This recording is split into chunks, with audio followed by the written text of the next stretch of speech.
Now, you mentioned that Oscar Pistorius could have felt a low self-esteem, and that could have led to aggressive behavior, but the entire country loved him. It almost seems like he was our golden boy and he had no reason to feel a lack of self-esteem. So could you talk us through that?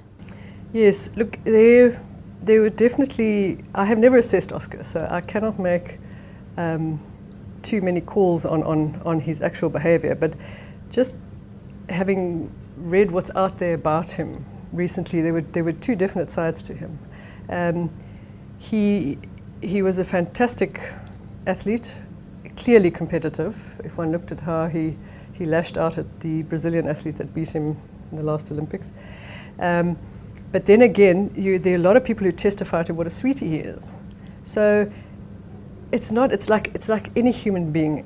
It cannot be all bad, all right? But obviously, as a criminologist, I'm sort of looking more at causal issues, all right? And so that was very much he could put forward in public and perhaps in private too, a very friendly, a very, I presume, almost loving persona, which is one part of him. But then he could also put forward a very different part of him, which was tantrumy and aggressive and quite sort of bullying.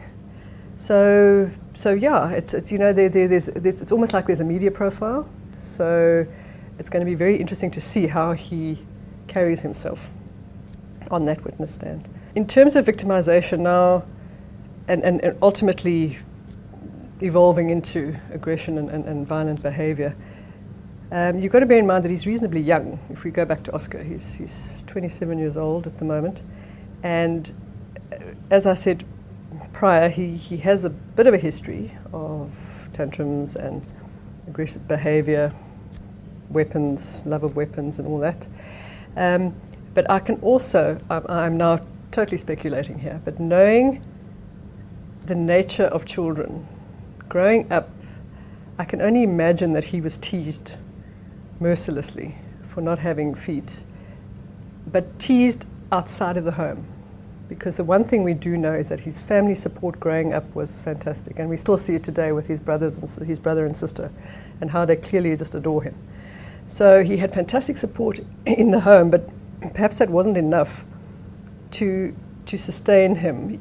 He must have been teased in the broader sort of growing up environment, and aggression is a way of coping with that victimization.